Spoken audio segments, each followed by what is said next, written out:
advanced filter. To use advanced filter, first select the titles, paste, then choose the criteria, that's the product, then go to the data tab, then go to the advanced, select the list range, criteria, we want what we selected here, the product, and you can select copy to another location, otherwise it would change the values in here.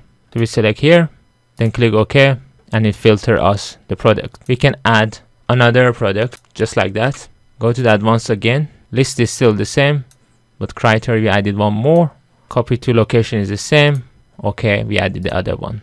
We can also add more criteria for the same product. Let's say we want that VTT sold 5 units, only one. Then go advanced, copy, criteria same, okay. We can also say we want this to be 1. Advanced, everything is same, just copy, okay.